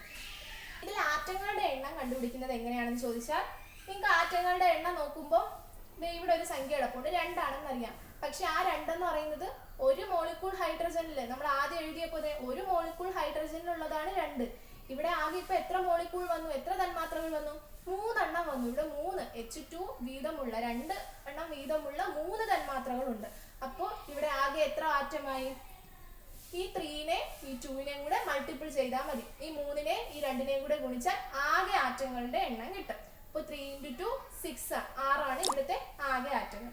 അപ്പോൾ നിങ്ങൾക്ക് ടെസ്റ്റിൽ കുറേ ഒരു ടേബിൾ തന്നിട്ട് കുറേ എക്സാമ്പിൾസ് ഇതുപോലെ ചെയ്ത് നോക്കാൻ പറഞ്ഞിട്ടുണ്ട്. അപ്പോൾ ആദ്യത്തെ ഞാൻ ഒരെണ്ണം പറഞ്ഞതാണ് 3H2. അപ്പോൾ 3H2ൽ എങ്ങനെ നമ്മൾക്ക് തന്മാത്രകളുടെ എണ്ണം കണ്ടുപിടിക്കാം? അതിൽ മുമ്പിൽ ഏതിലായാലും അതിന്റെ മുമ്പിൽ കിടക്കുന്ന നമ്പർ നോക്കുക, അതാണ് തന്മാത്രകളുടെ എണ്ണം, മോളിക്യൂളിന്റെ എണ്ണം. പിന്നെ ആ റൈറ്റ് സൈഡിൽ കിടക്കുന്നത് താഴെ റൈറ്റ് സൈഡിൽ സബ്സ്ക്രിപ്റ്റ് ആയിട്ട് കിടപ്പുണ്ട്, താഴെ കിടപ്പുണ്ട്. അതിനെയും ആ മുകളിലുള്ള ആ സംഖ്യയും കൂടെ ഗുണിച്ചാൽ ആകെ ആറ്റങ്ങളുടെ എണ്ണം കിട്ടും, ടോട്ടൽ നമ്പർ ഓഫ് ആറ്റംസ് കിട്ടും. അപ്പൊ ഈ രീതിയിലാണ് നമ്മൾ ഓരോ മോളിക്യൂളിന്റെയും ഇതുപോലെ മോളിക്യൂളിന്റെ എണ്ണവും തന്മാത്രയുടെ എണ്ണവും ആറ്റങ്ങളുടെ എണ്ണവും കണ്ടുപിടിക്കുന്നത്. അപ്പോൾ ഇനി വേറെ എക്സാമ്പിൾ പറയുവാണെങ്കിൽ, ഞാൻ ഇവിടെ ഒരു മോളിക്യൂൾ എഴുതി O3. O3 എന്ന് പറഞ്ഞാൽ 3 ഓക്സിജൻ ആറ്റങ്ങൾ ചേരുന്നു. 3 ഓക്സിജൻ ആറ്റങ്ങൾ ചേരുന്നതാണ്. റൈറ്റ് സൈഡിൽ 3 കൊടുത്തിട്ടുണ്ട്. എന്ന് പറഞ്ഞാൽ 3 ഓക്സിജൻ ആറ്റങ്ങൾ ചേരുന്നു. ഇത് സൂര്യനിൽ നിന്ന് വീഴുന്ന അൾട്രാവയലറ്റ് റേസിനെ തടയാൻ വേണ്ടിയിട്ട് നമ്മുടെ ഭൂമിയുടെ മുകളിൽ ഒരു പാളിയായിട്ട് ഓസോൺ ഉണ്ടെന്നൊക്കെ നമുക്കറിയാം. ആ ഓസോൺ എന്ന് പറഞ്ഞാൽ എന്താണ്? O3 ആണ്. 3 ഓക്സിജൻ ചേർന്നാണ് ഓസോൺ ഉണ്ടാകുന്നത്. അപ്പോൾ ആ ഓസോണിനെയാണ് അവിടെ സൂചിപ്പിച്ചിരിക്കുന്നത്. ആ ഓസോണിൽ എത്ര നമ്പർ ഓഫ് മോളിക്യൂൾസ്, എത്ര തന്മാത്രകൾ ഉണ്ടെന്നും എത്ര ആറ്റങ്ങൾ ഉണ്ടെന്നുമാണ് പറയാൻ പോകുന്നത്. അതിൽ എത്ര ആറ്റങ്ങളുണ്ട്? ആറ്റങ്ങൾ ഇവിടെ എന്താണ്? തന്മാത്രയുടെ എണ്ണം നോക്കുവാണെങ്കിൽ ഈ ഫ്രണ്ടിൽ ഒന്നും തന്നിട്ടില്ല. ഈ ഫ്രണ്ടിൽ ഒന്നും തന്നിട്ടില്ല എന്ന് വെച്ചാൽ അത് 0 എന്നല്ല അർത്ഥം, അവിടെ 1 ഉണ്ടെന്നാണ്. നമ്മൾ 1 സാധാരണ അങ്ങനെ ഇടാറില്ല, 1ന് പകരം അവിടെ ബ്ലാങ്ക് ആക്കി ഇട്ടേക്കും. അപ്പൊ ഇവിടെ ഒന്നും ഇല്ല എന്ന് പറഞ്ഞാൽ അവിടെ എത്രയാണുള്ളത്? 1 തന്മാത്രയുണ്ട്. അപ്പോൾ തന്മാത്രയുടെ എണ്ണം 1. അതുപോലെ തന്നെ ആറ്റങ്ങളുടെ എണ്ണം എത്രയാണ്? താഴെ 3 ആണ് വന്നിരിക്കുന്നത്. 3 വെള്ളം കൊണ്ട് ഗുണിക്കണമെന്നാണ് പറഞ്ഞിട്ടുള്ളത്. അപ്പൊ ഇവിടെ ഒരെണ്ണം ആയതുകൊണ്ട് 3 × 1 എത്ര തന്നെയാണ്? 3. 1 × 3 3. അപ്പോൾ ഇതാണ് തന്മാത്രയുടെ എണ്ണം 1. 1 എങ്ങനെ വന്നു? ഈ ഫ്രണ്ടിലുള്ള സംഖ്യ, ഇവിടെ ഫ്രണ്ടിൽ ഒന്നും ഇല്ലെന്ന് വെച്ചാൽ 1 ഉണ്ടെന്നാണ് അർത്ഥം. അതുപോലെ ഇനി താഴെ റൈറ്റ് സൈഡിലുള്ള സംഖ്യയാണ് 3. അതാണ് ആകെ ആറ്റങ്ങളുടെ എണ്ണം 3. ഇനി വേറെ കുറച്ച് എക്സാമ്പിൾസ് ഉണ്ട് നിങ്ങളുടെ ടെസ്റ്റിൽ. 2N2. 2N2 എന്ന് പറയുമ്പോൾ 2 നൈട്രജൻ മോളിക്യൂൾ എന്ന് പറയുമ്പോൾ തന്മാത്രയുടെ എണ്ണം 2. ഈ ഫ്രണ്ടിൽ കിടക്കുന്ന സംഖ്യ 2 ആണ്. മോളിക്യൂൾ നമ്പർ ഓഫ് മോളിക്യൂൾ 2 ആണ്. അതുപോലെ തന്നെ ടോട്ടൽ നമ്പർ ഓഫ് ആറ്റംസ്, ആകെ ആറ്റങ്ങളുടെ എണ്ണം 2 × 2 4 4 ആണ്. 2 × 2 4. അതുപോലെ തന്നെ 6Cl2. ഇവിടെ തന്മാത്രകളുടെ എണ്ണം 6, മോളിക്യൂളിന്റെ നമ്പർ ഓഫ് മോളിക്യൂൾ 6. അതുപോലെ തന്നെ ടോട്ടൽ നമ്പർ ഓഫ് ആറ്റംസ്, ആറ്റങ്ങളുടെ ആകെ എണ്ണം 6 × 2 12. അപ്പൊ ഇങ്ങനെ ടെസ്റ്റിലുള്ള ആ ടേബിൾ നിങ്ങൾ സ്വന്തമായിട്ട് കംപ്ലീറ്റ് ചെയ്യുക. എന്ന് പറഞ്ഞാൽ തന്മാത്രകളുടെ എണ്ണം എടുക്കാം, ജസ്റ്റ് ആ ഫ്രണ്ടിൽ കിടക്കുന്ന സംഖ്യ നോക്കിയാൽ മതി. ഫ്രണ്ടിൽ ഒന്നും ഇല്ല എന്നുണ്ടെങ്കിൽ അതിൽ 1 ഉണ്ടെന്നാണ് അർത്ഥം. അതുപോലെ തന്നെ ഇനി അതിന്റെ ആകെ ആറ്റങ്ങൾ എന്ന് പറഞ്ഞാൽ ആ ഫ്രണ്ടിൽ കിടക്കുന്ന സംഖ്യയും താഴെ കിടക്കുന്ന സംഖ്യയും തമ്മിൽ ഗുണിച്ചാൽ മതി. വേറെ എക്സാമ്പിൾ കൂടി പറയാം. 2N എന്ന് വന്നു. അതായത് ഇതെങ്ങനെയാണ്? അപ്പോൾ ഇതിൽ ആകെയുള്ള തന്മാത്രകളുടെ എണ്ണം എങ്ങനെയാണ്? ഫ്രണ്ടിൽ കിടക്കുന്ന സംഖ്യ 2 ആണ്. ഇവിടെ താഴെ ഒന്നും ഇല്ല. താഴെ ഒന്നും ഇല്ല എന്ന് പറഞ്ഞാൽ എന്താണ്? അവിടെ 1 ഉണ്ടെന്നാണ്. ഒരാറ്റമുള്ള നൈട്രജൻ മോളിക്യൂൾ ആണ്. ഒരാറ്റമുള്ള 2 നൈട്രജൻ മോളിക്യൂൾ. അപ്പോൾ ഇവിടെ ആകെ ആറ്റങ്ങൾ 2 × 1 2 വരും. അപ്പൊ ഇങ്ങനെ വ്യത്യസ്ത രീതിയിൽ ചോദിക്കാം. അപ്പൊ ഇതിന്റെയൊക്കെ അർത്ഥം എന്താണ്? 2N2 എന്ന് പറഞ്ഞാൽ 2 ആറ്റം വീതമുള്ള 2 മോളിക്യൂൾ നൈട്രജൻ. ഇതെന്ന് പറഞ്ഞാൽ ഒരാറ്റം വീതമുള്ള 2 നൈട്രജൻ മോളിക്യൂൾ. ഇതെന്ന് പറഞ്ഞാൽ 2 ആറ്റം വീതമുള്ള 6 ക്ലോറിൻ മോളിക്യൂൾ. അങ്ങനെയാണ് അത് പറയുന്നത്. അപ്പോൾ ഇത്രയും എല്ലാവരും ചെയ്ത് നോക്കുക. എന്താണ് ആറ്റം എന്നും എന്താണ് മോളിക്യൂൾ എന്നും എങ്ങനെയാണ് അതിന്റെ നമ്പർ കണ്ടുപിടിക്കുന്നത്, അതെങ്ങനെയാണ് എഴുതുന്നത് എന്നൊക്കെ നിങ്ങൾ പഠിക്കുക. അപ്പോൾ നമ്മുടെ എലമെന്റ്സ് മൂലകങ്ങൾ എന്ന് പറയുന്ന ടോപ്പിക് കഴിഞ്ഞു. ആ മൂലകങ്ങളിൽ നമ്മൾ ഇതുവരെ അതിന്റെ കുറച്ച് പേര് വന്ന വഴിയും അതിന്റെ സിമ്പിൾസ് പ്രതീകങ്ങളും പഠിച്ചു. അതിനുശേഷം ആറ്റം എന്താണ്, മോളിക്യൂൾ എന്താണെന്നൊക്കെ പഠിച്ചു. ഇനി നമുക്ക് കോമ്പൗണ്ട്സ് സംയുക്തങ്ങളെ കുറിച്ച് പഠിക്കാം. നമ്മൾ പ്യുവർ സബ്സ്റ്റൻസിന്റെ ഒന്നാമത്തെ ശുദ്ധപദാർത്ഥങ്ങളുടെ ഒന്നാമത്തെ ക്ലാസിഫിക്കേഷൻ ആയിരുന്നു എലമെന്റ്സ് അഥവാ മൂലകങ്ങൾ. അത് നമ്മൾ പഠിച്ചു കഴിഞ്ഞു. ഇനി നമുക്ക് രണ്ടാമത്തെ ക്ലാസിഫിക്കേഷൻ ആയിട്ടുള്ള കോമ്പൗണ്ട്സ് അഥവാ സംയുക്തങ്ങൾ എന്താണെന്ന് പഠിക്കാം. അപ്പൊ നിങ്ങൾ ആദ്യത്തെ ക്ലാസ്സിൽ തന്നെ കോമ്പൗണ്ട്സ് എന്താണെന്ന് പഠിച്ചതാണ്. എന്തായിരുന്നു കോമ്പൗണ്ട്സ് എന്ന് പറയുന്നത്? The pure substance which made by the combination of two or more elements through chemical process. രണ്ടോ അതിലധികമോ മൂലകങ്ങൾ ചേർന്ന് ഉണ്ടാകുന്ന ആ ശുദ്ധപദാർത്ഥങ്ങളെ വിളിക്കുന്ന പേരായിരുന്നു സംയുക്തങ്ങൾ. അപ്പോൾ നമുക്ക് സംയുക്തം എന്താണെന്ന് അറിയാം. എക്സാമ്പിൾ ആണ് ഏതൊക്കെ? ജലം, H2O ജലം, അതുപോലെ പഞ്ചസാര, കാർബൺ ഡൈ ഓക്സൈഡ് ഒക്കെ. അപ്പൊ ഇനി ഇത് നമ്മൾ ഈ കോമ്പൗണ്ട്സിനെ കുറിച്ച് സംയുക്തങ്ങളെ കുറിച്ച് കൂടുതൽ പഠിക്കാൻ പോകുന്നു. അപ്പൊ എലമെന്റ്സിനെ കുറിച്ച് മൂലകങ്ങളെ കുറിച്ച് പറയുമ്പോൾ ആ മൂലകത്തില് അതില് ഇപ്പോൾ നമ്മൾ പറഞ്ഞ കാർബൺ ആണെങ്കിൽ അതിൽ കാർബണിന്റെ ആറ്റങ്ങൾ മാത്രമേ കാണത്തുള്ളൂ. ഹൈഡ്രജൻ ആണെങ്കിൽ ഹൈഡ്രജന്റെ ആറ്റങ്ങൾ മാത്രമേ കാണത്തുള്ളൂ. എലമെന്റിൽ ആ ഒരു ഏതാണോ അതിന്റെ ആറ്റങ്ങൾ മാത്രമേ കാണൂ. എന്നാൽ സംയുക്തം എടുക്കുന്നു. ഒരു ഉദാഹരണത്തിന് carbon dioxide. Carbon dioxide ആണ് CO2 എന്ന് എഴുതിയിരിക്കുന്നത്. സി എന്ന് പറഞ്ഞാൽ കാർബൺ, O എന്ന് പറഞ്ഞാൽ ഓക്സിജൻ, രണ്ടാറ്റം ഉള്ള ഓക്സിജൻ ആണ് ഇവിടെ വേണ്ടത്. അപ്പൊ അതാണ് കാർബൺ ഡൈ ഓക്സൈഡ്. അപ്പൊ ഈ കാർബൺ ഡൈ ഓക്സൈഡ് എടുക്കുമ്പോൾ ഇതിലുള്ള ആറ്റങ്ങൾ ഏതൊക്കെയാണ്? കാർബണിന്റെ ആറ്റവും കാണും, അതുപോലെ തന്നെ ഓക്സിജന്റെ ആറ്റങ്ങളും കാണും. അപ്പോൾ നമ്മൾ സംയുക്തം വരുമ്പോൾ ശ്രദ്ധിക്കുക, അതിൽ ഒന്നിൽ കൂടുതൽ ആറ്റങ്ങളുടെ സാന്നിധ്യമുണ്ട്. ഒന്നിൽ കൂടുതൽ ആറ്റങ്ങൾ അവിടെ പ്രസന്റ് ആണ്. കാർബൺ ഡൈ ഓക്സൈഡിൽ ഏതൊക്കെ ആറ്റങ്ങളാണുള്ളത്? കാർബണും ഓക്സിജനും. ഒരു കാർബണും 2 ഓക്സിജനും. അപ്പൊ അങ്ങനെ കുറച്ച് തന്മാത്രകളുടെ പേരും അതുപോലെ തന്നെ അതിൽ ഏതൊക്കെ കുറച്ച് സംയുക്തങ്ങളുടെ പേരും അതിൽ ഏതൊക്കെ ആറ്റങ്ങൾ ഉണ്ടെന്നാണ് ഇനി പറയാൻ പോകുന്നത്. Hydrogen chloride. ഹൈഡ്രജൻ ക്ലോറൈഡ് എന്ന് പറഞ്ഞാൽ HCl. അതായത് അതിനകത്ത് ഏതൊക്കെ ആറ്റങ്ങളാണുള്ളത്? ഹൈഡ്രജന്റെ ആറ്റങ്ങളും ഉണ്ട്, ക്ലോറിന്റെ ആറ്റങ്ങളും ഉണ്ട്. ഹൈഡ്രജന്റെയും ക്ലോറിന്റെ ആറ്റങ്ങൾ അതിലുണ്ട്. അതുകൊണ്ടാണ് ഇത് ഹൈഡ്രജൻ ക്ലോറൈഡ് എന്ന് പറയുന്ന സംയുക്തമാവുന്നത്. ഇനി അടുത്തത് ജലം. ജലത്തിൽ ഏതിന്റെയൊക്കെയാണെന്ന് നമ്മൾ മുമ്പേ പഠിച്ചു. ജലത്തിൽ ഏതിന്റെയൊക്കെ ആറ്റങ്ങളാണുള്ളത്? ഹൈഡ്രജന്റെയും ഓക്സിജന്റെയും ആറ്റങ്ങളുണ്ട്. അതുപോലെ തന്നെ പഞ്ചസാര, ഷുഗർ എടുത്താൽ അതിൽ ഏതിന്റെയൊക്കെ ആറ്റങ്ങളാണുള്ളത്? Carbon, hydrogen, oxygen. കാർബണിന്റെ ആറ്റങ്ങളുണ്ട്, ഹൈഡ്രജന്റെ ആറ്റങ്ങളുണ്ട്, അതുപോലെ തന്നെ ഓക്സിജന്റെയും ആറ്റങ്ങളുണ്ട്. ഇനി അടുത്തത് മെർക്കുറിക് ഓക്സൈഡ്. മെർക്കുറിക് ഓക്സൈഡ് എന്ന് പറഞ്ഞാൽ മെർക്കുറിയുടെ സിമ്പലാണ് Hg. അതാണ് എഴുതിയിരിക്കുന്നത്. ഓക്സിജന്റെ സിമ്പലാണ് O. അപ്പൊ മെർക്കുറിയും ഓക്സിജനും ചേർന്നുണ്ടാവുന്ന മെർക്കുറിക് ഓക്സൈഡ് ആണ് എഴുതിയിരിക്കുന്നത്. അപ്പൊ ഈ മെർക്കുറിക് ഓക്സൈഡിൽ ഏതിന്റെയൊക്കെ ആറ്റങ്ങളുണ്ട്? മെർക്കുറിയുടെയും ആറ്റങ്ങളുണ്ട്, ഓക്സിജന്റെയും ആറ്റങ്ങളുണ്ട്. അപ്പോൾ ഇങ്ങനെ കോമ്പൗണ്ട്സ് സംയുക്തങ്ങൾ എടുത്താൽ അതിൽ വ്യത്യസ്ത ആറ്റങ്ങൾ ഉണ്ടാകും.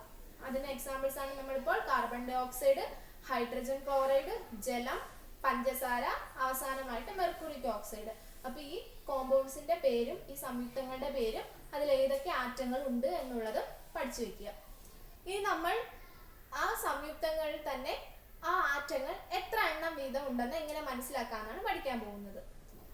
കാർബൺ ഡൈ ഓക്സൈഡ് CO2 എന്ന് എഴുതാന്ന് ഞാൻ പറഞ്ഞു. അപ്പോൾ C എന്ന് പറഞ്ഞാൽ കാർബൺ ആണ്, O എന്ന് പറഞ്ഞാൽ ഓക്സിജൻ ആണ്. ഇനി ഇത് എത്ര എണ്ണം വീതം ഉണ്ടെന്ന്, കാർബൺ എത്ര എണ്ണം ഉണ്ട്, ഓക്സിജൻ എത്ര എണ്ണം വീതം ഉണ്ടെന്നാണ് പറയാൻ പോകുന്നത്. കാർബൺ നോക്കിക്കേ, ഇതാണ് കാർബൺ. ആ കാർബണിന്റെ താഴെ നമ്പർ ഒന്നും ഇല്ല. അതിന്റെ ആ കാർബൺ വന്ന് C എഴുതിയിരിക്കുന്നതിന്റെ താഴെ നമ്പർ ഒന്നും ഇല്ല. നമ്പർ ഒന്നും ഇല്ലെങ്കിൽ അതിന്റെ അർത്ഥം എന്താണ്? അവിടെ ഒന്നുണ്ടെന്നാണ്. അപ്പോൾ കാർബൺ ഇവിടെ എത്ര എണ്ണം ഉണ്ട്? 1. ഓക്സിജന്റെ താഴെ എത്രയെന്നാണ് എഴുതിയിരിക്കുന്നത്? 2 എന്ന് എഴുതിയിട്ടുണ്ട്. അതുകൊണ്ട് ഓക്സിജൻ ഇവിടെ എത്ര എണ്ണം ഉണ്ട്? 2. ഇനി നമ്മുടെ H2O എന്ന് പറഞ്ഞാൽ ജലം. ജലത്തിൽ എന്തൊക്കെയാണുള്ളത്? ഹൈഡ്രജനും ഓക്സിജനും ആണ് ഉള്ളത്. അപ്പോൾ ഹൈഡ്രജനും ഓക്സിജനും എത്ര എണ്ണം വീതം ഉണ്ടെന്ന് അറിയണ്ടേ? ഹൈഡ്രജൻ എത്ര എണ്ണം ഉണ്ട്? Hന്റെ താഴെ എത്രയാണ് എഴുതിയിരിക്കുന്നത്? 2. അതുകൊണ്ട് ഹൈഡ്രജന്റെ 2 ആറ്റങ്ങളുണ്ട്. അതുപോലെ തന്നെ ഓക്സിജൻ എത്ര എണ്ണമാണുള്ളത്? 1 എണ്ണം. അപ്പോൾ ഓക്സിജൻ എത്ര എണ്ണം? 1 എണ്ണം. കാരണം അതിന്റെ താഴെ നമ്പർ ഒന്നും എഴുതിയിട്ടില്ല. നമ്പർ ഒന്നും എഴുതിയിട്ടില്ലെങ്കിൽ ഇത് മാത്രം എത്രയാണുള്ളത്? 1. അപ്പോൾ ഹൈഡ്രജൻ 2, ഓക്സിജൻ 1. അപ്പൊ ഇനി നമുക്ക് ഇതുപോലെ കുറെ കൂടുതൽ എക്സാമ്പിൾസ് എഴുതിയിട്ട് അത് എത്ര എണ്ണം വീതം ഉണ്ടെന്ന് പറയാം. അടുത്തതായി എഴുതിയിരിക്കുന്നത് പഞ്ചസാരയുടെ രാസസൂത്രമാണ്. ഷുഗറിൻ്റെ കെമിക്കൽ ഫോമുലയാണ്. ഷുഗറിൻ്റെ കെമിക്കൽ ഫോമുല എന്ന് പറയുന്നത് C12H22O11 എന്നാണ്. സി എന്ന് പറഞ്ഞാൽ കാർബണിൻ്റെ താഴെയുള്ളത് 12, അപ്പോൾ 12 കാർബൺ ആറ്റം. അതുപോലെ തന്നെ H22, H എന്ന് പറയുമ്പോൾ ഹൈഡ്രജൻ എത്ര എണ്ണം ഉണ്ട്? 22 എണ്ണം ഉണ്ട്. അതുപോലെ തന്നെ ലാസ്റ്റ് O11 എന്ന് പറയുമ്പോൾ ഓക്സിജൻ 11 എണ്ണം ഉണ്ട്. അങ്ങനെ C12H22O11 ഇതാണ് പഞ്ചസാരയുടെ രാസസൂത്രം. അടുത്ത വേറൊരു സംയുക്തത്തിന്റെ രാസസൂത്രം കെമിക്കൽ ഫോമുലയാണ് എഴുതിയിരിക്കുന്നത്. ഇതിനെ H2SO4 എന്ന് വായിക്കും. H2SO4 എന്ന് പറഞ്ഞാൽ നമ്മുടെ സൾഫ്യൂരിക് ആസിഡ് ആണ്. സൾഫ്യൂരിക് ആസിഡ് എന്ന് പറഞ്ഞാൽ കിങ് ഓഫ് ആസിഡ്സ് എന്നാണ് അറിയപ്പെടുന്നത്. അതായത് നമ്മുടെ ഏറ്റവും വീര്യം കൂടിയ ഒരു ആസിഡാണ് ഇത്. അപ്പൊ ഈ ആസിഡിന്റെ രാസസൂത്രമാണ് H2SO4. H2SO4ൽ അപ്പൊ എന്തൊക്കെയാണുള്ളത്? ആദ്യം തന്നെ ലെറ്റേഴ്സ് നോക്കിക്കേ. H എന്ന് പറഞ്ഞാൽ എന്താണ്? ഹൈഡ്രജൻ. S എന്ന് പറഞ്ഞാൽ എന്താണ്? സൾഫർ. O എന്ന് പറഞ്ഞാൽ ഓക്സിജൻ. അപ്പൊ അതുകൊണ്ടാണ് നമ്മൾ പറയുന്നത്, നമ്മൾ മൂലകങ്ങൾ ആദ്യം അതിന്റെ പേരും അതിന്റെ സിമ്പിളും എല്ലാവരും കറക്റ്റ് പഠിച്ചിരിക്കുക. നമ്മൾ എപ്പോഴും ഈ ഉപയോഗിക്കുന്ന ഈ എലമെന്റ്സിന്റെ എങ്കിലും പേരും സിമ്പിളും കറക്റ്റ് ആയിട്ട് പഠിച്ചിരിക്കുക. എന്നാലേ നമുക്ക് ഇത് കണ്ടാൽ H കണ്ടാൽ ഹൈഡ്രജൻ ആണെന്നും S കണ്ടാൽ സൾഫർ ആണെന്നും O കണ്ടാൽ ഓക്സിജൻ ആണെന്നും മനസ്സിലാവത്തുള്ളൂ. അപ്പോൾ ഹൈഡ്രജൻ. അപ്പൊ ഹൈഡ്രജൻ ഇവിടെ താഴെ നമ്പർ എത്രയാണ്? 2 ആണ്. അപ്പൊ ആകെ എത്ര ഹൈഡ്രജൻ ഉണ്ട് ഇവിടെ? ഹൈഡ്രജൻ എഴുതിയിട്ട് 2. അടുത്തത് സൾഫർ എത്ര എണ്ണം ഉണ്ട്? സൾഫറിന്റെ താഴെ പ്രത്യേകിച്ച് സംഖ്യ ഒന്നും ഇട്ടിട്ടില്ല. അപ്പോൾ സൾഫർ എത്ര എണ്ണം? 1 എണ്ണം. അതുപോലെ ഓക്സിജൻ താഴെ എത്രയാണ് നമ്പർ? 4 എന്നാണ് എഴുതിയിരിക്കുന്നത്. അപ്പോൾ ഓക്സിജൻ അവിടെ എത്ര എണ്ണം ഉണ്ട്? ഓക്സിജൻ ആറ്റങ്ങൾ എത്ര ആറ്റങ്ങളുണ്ട്? 4 ആറ്റങ്ങളുണ്ട്. അപ്പൊ ഇതുപോലെ നിങ്ങൾ കോമ്പൗണ്ട്സിന് അതിന്റെ ആറ്റങ്ങളുടെ എണ്ണവും എഴുതാൻ അറിഞ്ഞിരിക്കണം. ഇനി നമ്മൾ കുറച്ചും കൂടി കൂടുതൽ പഠിക്കാൻ പോവുകയാണ്. കുറച്ചും കൂടി കൂടുതൽ എന്ന് പറയുമ്പോൾ ഇതിന്റെ ഫ്രണ്ടിൽ ഇപ്പൊ നമ്മൾ ഫ്രണ്ടിൽ കുറച്ച് സംഖ്യകളും കൂടി ഇട്ടതിന് ശേഷം ഇനി ഇതിന്റെ കോമ്പൗണ്ട്സിന്റെ നമ്പർ ഓഫ് ആറ്റംസ് കണ്ടുപിടിക്കുന്ന രീതിയാണ് ഇനി പറയാൻ പോകുന്നത്. ഇനി നമ്മൾ പഠിക്കാൻ പോകുന്നതിൽ കോമ്പൗണ്ട്സിന്റെ സംയുക്തങ്ങളുടെ ഫ്രണ്ടിൽ മോളിക്യൂളിന്റെ നമ്പർ ഓഫ് മോളിക്യൂൾസും കൂടി തന്നിരുന്നാൽ അത് നമ്മൾ എങ്ങനെയാണ് ആകെ ആറ്റങ്ങളുടെ എണ്ണം, ടോട്ടൽ നമ്പർ ഓഫ് ആറ്റംസ് എങ്ങനെയാണ് കണ്ടുപിടിക്കാൻ പോകുന്നതെന്നാണ് പറയാൻ പോകുന്നത്. ഇവിടെ നോക്കൂ, H2O എന്ന് പറഞ്ഞാൽ ഏതാണ്? ജലം, വാട്ടർ ആണ്. അതിന്റെ ഫ്രണ്ടിൽ എത്രയെന്നാണ് സംഖ്യ? 5 ആണ്. അതായത് 5 മോളിക്യൂൾ ജലം, 5 തന്മാത്രകൾ, ജലത്തിന്റെ 5 തന്മാത്രകൾ, 5 മോളിക്യൂൾസ് ഓഫ് വാട്ടർ ആണ് ഇവിടെ തന്നിരിക്കുന്നത്. അപ്പൊ ഇതിൽ ആകെ എത്ര ആറ്റങ്ങൾ ഉണ്ട് എന്നാണ് കണ്ടുപിടിക്കാൻ പോകുന്നത്. അപ്പൊ ഇതിങ്ങനെ തന്നിട്ട് ആകെ എത്ര ആറ്റങ്ങൾ ഉണ്ടെന്ന് കണ്ടുപിടിക്കാൻ എക്സാമിന് ചോദിക്കും. അപ്പൊ 5H2Oയില് ടോട്ടൽ നമ്പർ ഓഫ് ആറ്റംസ് എത്രയാണെന്ന് നോക്കാം. ആദ്യം നമുക്ക് ഹൈഡ്രജൻ എടുക്കാം. H2Oയിലെ H ഫോർ ഹൈഡ്രജൻ. H എന്നാൽ ഹൈഡ്രജനെ സൂചിപ്പിക്കുന്നു. ഹൈഡ്രജൻ എടുത്തിട്ട് ഇതിലെ ഹൈഡ്രജൻ ആറ്റം എത്രയുണ്ട്? ഹൈഡ്രജന്റെ താഴെ തന്നിരിക്കുന്ന സംഖ്യ എത്രയാണ്? 2 ആണ്. പക്ഷെ ശ്രദ്ധിക്കേണ്ട കാര്യം, ഹൈഡ്രജൻ ആറ്റം ഇവിടെ 2 അല്ല. കാരണം ഇവിടെ 5 മോളിക്യൂൾ ഉണ്ട്. അപ്പൊ 5 മോളിക്യൂൾ, ഒരു മോളിക്യൂളിലാണ് ഹൈഡ്രജൻ 2 എണ്ണം വന്നേക്കുന്നത്. അപ്പോൾ 5 മോളിക്യൂളിലാവുമ്പോൾ എത്ര എണ്ണം വരും? 5 ഗുണം 2 അപ്പോൾ 10. അപ്പോൾ ഹൈഡ്രജൻ ആകെ എത്രയുണ്ട്? ഈ 5ഉം ഈ 2ഉം കൂടി ഇൻറ്റു ചെയ്താൽ മതി. അപ്പോൾ 5 × 2 10. ഇനി അടുത്തത് ഓക്സിജൻ. ഓക്സിജൻ എത്ര എണ്ണം ഉണ്ട്? ഓക്സിജന്റെ താഴെ നമ്പർ ഒന്നും ഇല്ല. അതായത് അവിടെ 1 ഉണ്ടെന്നാണ് അർത്ഥം. അപ്പോൾ ഒരു ഓക്സിജൻ ആണ് ഒരു മോളിക്യൂളിൽ ഉള്ളത്. ഒരു തന്മാത്രയിൽ ഒരു ഓക്സിജൻ ഉണ്ട്. അപ്പൊ അങ്ങനെ 5 വരുമ്പോൾ, 5 തന്മാത്ര, ജലത്തിന്റെ 5 തന്മാത്ര വരുമ്പോൾ അതിൽ എത്ര ഓക്സിജൻ കാണും? 5 × 1, 5 ഗുണം 1. അപ്പൊ ഓക്സിജൻ എത്ര എണ്ണം ഉണ്ട്? 5. അതായത് നിങ്ങൾ ഇങ്ങനെ തരുമ്പോൾ എന്ത് ചെയ്താൽ മതി? ഈ ഫ്രണ്ടിൽ കിടക്കുന്ന സംഖ്യ എന്ന് പറയുന്നത് ഇത് രണ്ടിനും ബാധകമാണ്. ആ മോളിക്യൂളിൽ, ആ കോമ്പൗണ്ടിന് മുഴുവൻ അത് ബാധകമാണ്. അപ്പോൾ ഹൈഡ്രജന്റെ കണ്ടുപിടിക്കണമെങ്കിൽ ഹൈഡ്രജനെയും 5 കൊണ്ട് ഇൻറ്റു ചെയ്യണം. ഓക്സിജൻ കണ്ടുപിടിക്കണമെങ്കിൽ ഓക്സിജനെയും 5 കൊണ്ട് ഇൻറ്റു ചെയ്യണം. അങ്ങനെ ഇൻറ്റു ചെയ്യുമ്പോൾ ആ ഓരോ ലെറ്ററിന്റെയും താഴെ തന്നിരിക്കുന്ന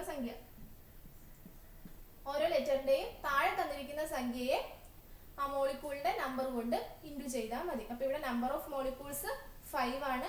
നമ്പർ ഓഫ് ആറ്റംസ് എത്രയാണ്? ഹൈഡ്രജൻ എത്ര വന്നു? 10 വന്നു. 5 × 2 10 വന്നു. ഓക്സിജൻ എത്ര വന്നു? 5 × 1 5 വന്നു. അപ്പൊ ടോട്ടൽ എത്രയാണ്? ആ 10ഉം 5ഉം കൂടി ആഡ് ചെയ്യുക. 10ഉം 5ഉം കൂടെ കൂട്ടുമ്പോൾ 15 എന്ന് വരും.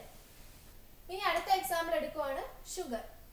C12H22O11. അപ്പോൾ അതിന് എത്ര ഉണ്ടെന്നാണ് കണ്ടുപിടിക്കാൻ പോകുന്നത്. കാർബൺ എത്രയുണ്ട്? 12 12 അപ്പോൾ 12 കാർബൺ ഉണ്ട്. ആ 12നെ 2 കൊണ്ട് മൾട്ടിപ്ലൈ ചെയ്യുക. അപ്പോൾ കാർബൺ എത്ര കിട്ടും? 2 × 12 24. 2 × 12 24 എന്ന് കിട്ടും. ഇനി അടുത്ത ഹൈഡ്രജൻ കണ്ടുപിടിക്കുക. ഹൈഡ്രജന്റെ താഴെ എത്രയാണ് കൊടുത്തേക്കുന്നത്? 22 ആണ്. അപ്പൊ 22നെ എന്ത് ചെയ്യുക? മോളിക്യൂൾ ആയിട്ടുള്ള 2 കൊണ്ട് ഗുണിക്കുക. അപ്പൊ 2 × 22 എത്ര കിട്ടും? 44 44 കിട്ടും. ഇനി ലാസ്റ്റ് ഓക്സിജൻ. ഓക്സിജന്റെ താഴെ എത്രയാണ് കൊടുത്തിരിക്കുന്നത്? 11. അപ്പൊ 11 ഒരെണ്ണത്തിൽ 11 ഓക്സിജൻ ആറ്റം ഉണ്ട്. അപ്പൊ 2 ആവുമ്പോൾ 2 × 11 22. എന്നിട്ട് ഇത് മൊത്തത്തിൽ കൂട്ടുമ്പോൾ 90 എന്ന് വരും. അപ്പൊ ടോട്ടൽ നമ്പർ ഓഫ് ആറ്റം എന്ന് പറഞ്ഞാൽ 90 ആണ്. അപ്പൊ ഇങ്ങനെയാണ് നമ്മുടെ കോമ്പൗണ്ട്സ് തന്നിട്ട് മോളിക്യൂൾസും കൂടി തന്നിട്ടുണ്ടെങ്കിൽ അതിന്റെ ടോട്ടൽ നമ്പർ ഓഫ് ആറ്റം കണ്ടുപിടിക്കുന്നത്. നേരത്തെ നമ്മൾ ആദ്യം ചെയ്തതിലെല്ലാം ഫ്രണ്ടിൽ ഒന്നും ഇല്ലായിരുന്നു എന്ന് പറഞ്ഞാൽ അതിൽ 1 ഉണ്ടെന്നാണ് അർത്ഥം. അപ്പോൾ 1 നമ്മൾ ഇൻറ്റു ചെയ്യേണ്ട ആവശ്യമില്ല. അപ്പോൾ അതിന്റെ താഴെ ഉള്ളത് മാത്രം എടുത്ത് എഴുതിയാൽ മതിയായിരുന്നു. ഇപ്പോൾ പക്ഷേ ഫ്രണ്ടിൽ സംഖ്യകൾ തന്നിട്ടുണ്ട്. അപ്പോൾ ആ ഓരോന്നിനെയും ആ ഫ്രണ്ടിൽ തന്നിരിക്കുന്ന നമ്പർ ഓഫ് മോളിക്യൂൾ കൊണ്ട്, തന്മാത്രകളുടെ എണ്ണം കൊണ്ട് ഗുണിക്കുക. ഗുണിച്ചിട്ട് അതെല്ലാം കൂടെ കൂട്ടുമ്പോൾ നമുക്ക് ടോട്ടൽ നമ്പർ ഓഫ് ആറ്റംസ് കിട്ടും. ആറ്റങ്ങളുടെ ആകെ എണ്ണം കിട്ടും. അപ്പോൾ ഇങ്ങനെയാണ് ആറ്റങ്ങളുടെ ആകെ എണ്ണം കണ്ടുപിടിക്കുന്നത്. അപ്പോൾ കൂടുതൽ എക്സാമ്പിൾസ് ടെസ്റ്റിലുണ്ട്. അപ്പോൾ എല്ലാവരും ചെയ്ത് നോക്കുക. ഈ സംഖ്യകളെ ഇതേ രീതിയിൽ മൾട്ടിപ്ലൈ ചെയ്തിട്ട് ആഡ് ചെയ്താൽ മതി, കൂട്ടി നോക്കിയാൽ മതി. അപ്പോൾ ഇങ്ങനെയാണ് കോമ്പൗണ്ട്സിന്റെ ടോട്ടൽ നമ്പർ കണ്ടുപിടിക്കുന്നത്. അപ്പോൾ നമ്മൾ ഇന്ന് എന്തൊക്കെയാണ് പഠിച്ചത്? ഇനി നമ്മൾ ആദ്യം ആറ്റം എന്താണെന്നും മോളിക്യൂൾ എന്താണെന്നും പഠിച്ചു. അതിനുശേഷം ഒരാറ്റത്തെ എഴുതുമ്പോൾ അതിന്റെ സംഖ്യകൾ എങ്ങനെയൊക്കെയാണ് സൂചിപ്പിക്കുന്നതെന്നും അതെന്തിനെയൊക്കെ സൂചിപ്പിക്കുന്നു എന്ന് പറഞ്ഞു. അങ്ങനെ ആറ്റങ്ങളുടെ എണ്ണം, നമുക്ക് മൂലകങ്ങളുടെ ആറ്റങ്ങളുടെ എണ്ണമൊക്കെ കണ്ടുപിടിക്കുന്ന രീതി ആദ്യം പറഞ്ഞു. അതിനുശേഷം നമ്മൾ ഇതിലേക്ക് കടന്നു, കോമ്പൗണ്ട്സ്, സംയുക്തത്തിലേക്ക് കടന്നു. എന്നിട്ട് സംയുക്തത്തിൽ നമ്മൾ കുറച്ച് എക്സാമ്പിൾസ് എടുത്തിട്ട് അതിൽ ഏതൊക്കെ ആറ്റങ്ങൾ അടങ്ങിയിട്ടുണ്ടെന്ന് പറഞ്ഞു. കാർബൺ ഡൈ ഓക്സൈഡ് ഒക്കെ എടുത്തിട്ട് അതിൽ കാർബണും ഓക്സിജനും ഉണ്ട്. അതുപോലെ കുറെ എക്സാമ്പിൾസ് പറഞ്ഞു. അതിനുശേഷം ഇതിലെല്ലാം എത്ര ആറ്റങ്ങൾ വീതമുണ്ടെന്ന് കണ്ടുപിടിക്കുന്നത് എങ്ങനെയാണെന്നും പറഞ്ഞു. അപ്പോൾ ഇത്രയാണ് നമുക്ക് കോമ്പൗണ്ട്സിനെ കുറിച്ച് പഠിക്കാനുള്ളത്. അപ്പോൾ ഇന്നത്തെ ക്ലാസ് എല്ലാവർക്കും മനസ്സിലായെന്ന് വിചാരിക്കുന്നു. എന്തെങ്കിലും ഡൗട്ട് ഉണ്ടെങ്കിൽ ചോദിക്കുക. അപ്പോൾ ഇത്രയും നേരം എൻ്റെ ക്ലാസ് കേട്ട എല്ലാ കുട്ടികൾക്കും നന്ദി.